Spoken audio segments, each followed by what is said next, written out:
And that war is not going Ukraine's way right now, with sustained and slow losses along the Eastern Front.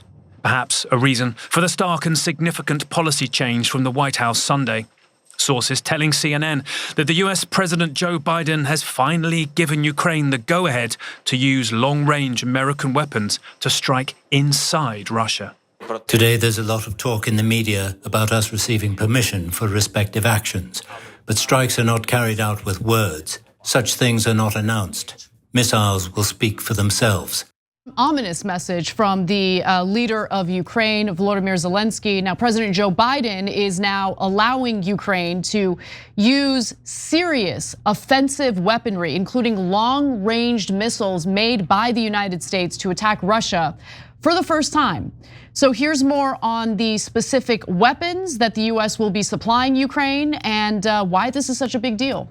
The MGM-140 ATACMS, as you mentioned, the Army Tactical Missile System, has a range of around 180 to 190 miles. And what it can do is it can attack things like ammunition depots, troop concentrations, logistical centers, all of those kinds of things that could resupply a front line. So what the purpose of this is, from the Biden administration standpoint, is to actually make it possible for the Ukrainians to prevent the Russians and the North Koreans from attacking the Ukrainian concentrations in Kursk, which is the territory of Russia that Ukraine has occupied since August. So these missiles are designed to go in and to take out those kinds of things like those logistics installations that I described. And they're designed to do this in a very efficient, very lethal manner. Now, Biden's decision to allow for this type of offensive weaponry to be used in Russia or against Russia also clears the way for other allies like the UK and France to provide similar weapons to Ukraine if they so choose to do so. The Biden administration also started supplying several hundred ATACMS, that's the name of the weapon that we're talking about here, to Ukraine specifically for use on Ukrainian territory that had been occupied by the Russians. And that includes, of course, the Crimean Peninsula. And it's unclear how many of those long-range missiles currently remain in Ukraine's arsenal. The Biden administration's justification for doing this is now North Korea is supplying troops to Russia in order to carry out this war against Ukraine.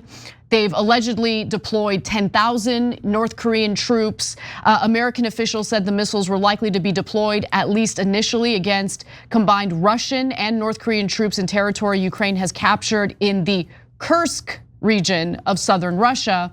Ukraine invaded Kursk in part to basically take control of Russian land. It could use as leverage in peace talks. It could deploy longer range strikes to try to safeguard its position ahead of any negotiations Trump might push for. And of course, we all know Donald Trump wants the war to come to an end.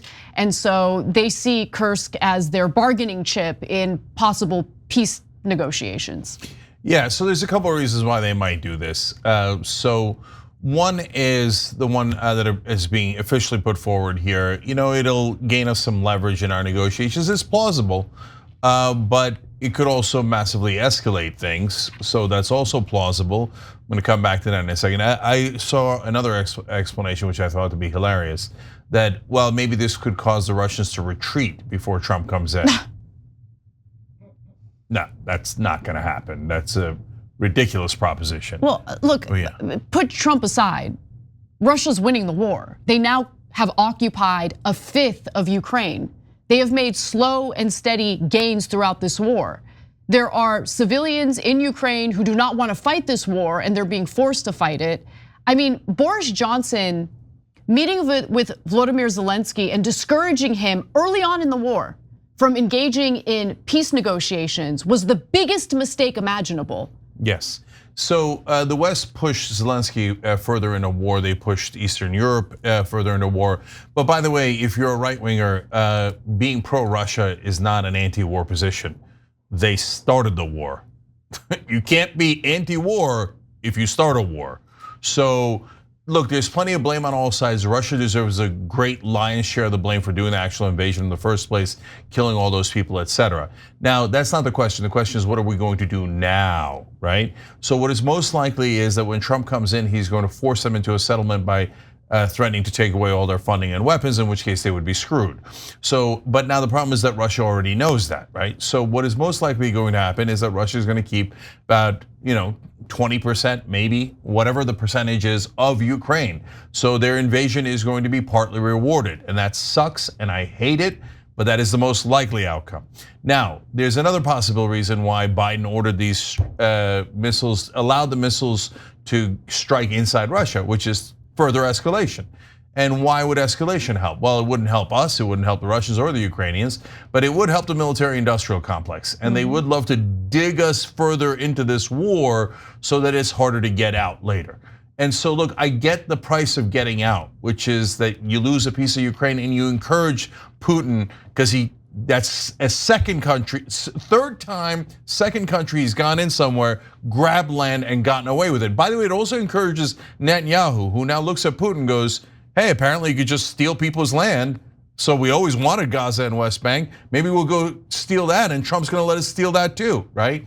But nevertheless, escalating now when Russia is not going to retreat and causing a major escalation that might dig all of us back into this war is not a good idea. It's a terrible idea, ordered by Biden, I suppose, or whoever the hell's in charge. Notable, though, that civilians tragically have been killed in this war, and I do think it's notable that while tens of thousands of innocent civilians have been killed in Gaza, a tiny stretch of land by the IDF, Israeli Defense Forces, in the case of Ukraine, Russia has killed 11,700 civilians.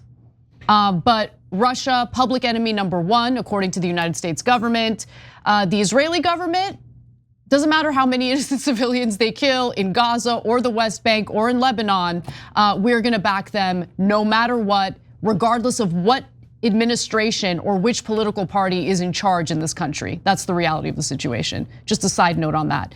Now, real quick, how has Russia responded to this new foreign policy by the Biden administration? Well, Vladimir Putin back in September had said this: the use of long-range weapons will mean that NATO countries, the United States and European countries, are at war with Russia.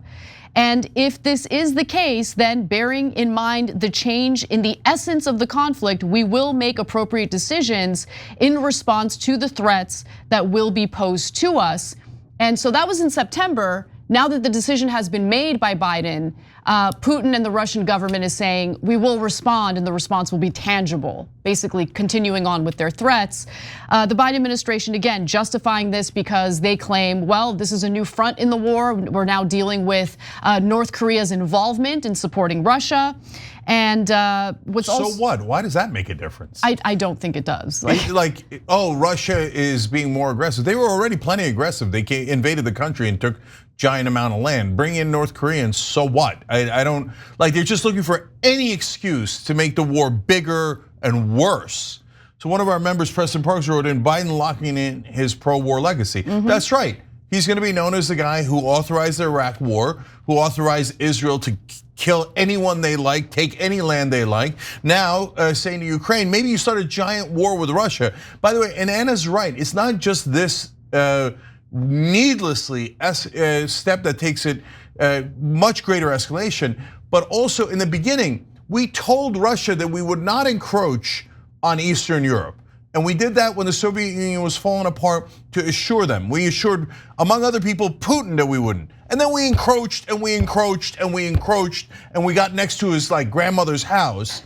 And then we said, oh my God, we are so innocent. So we're not innocent at all, and we should not have gone into Eastern Europe with NATO. It was totally needless, right? And especially threatening it in Ukraine was just criminal negligence, okay? Now, having said that, again, nothing justifies the invasion, but also nothing justifies a last-minute escalation on your way out, other than to say, don't get it twisted. The Democratic Party now loves war. Joe Biden, our standard bearer, loves war. And we'd like to lose further elections because the American people hate war. but we're the new neocons. So congratulations, Joe Biden, for screwing the Democratic Party and the American voters one more time. Thanks for watching The Young Turks, really appreciate it. Another way to show support is through YouTube memberships. You'll get to interact with us more. There's live chat emojis, badges.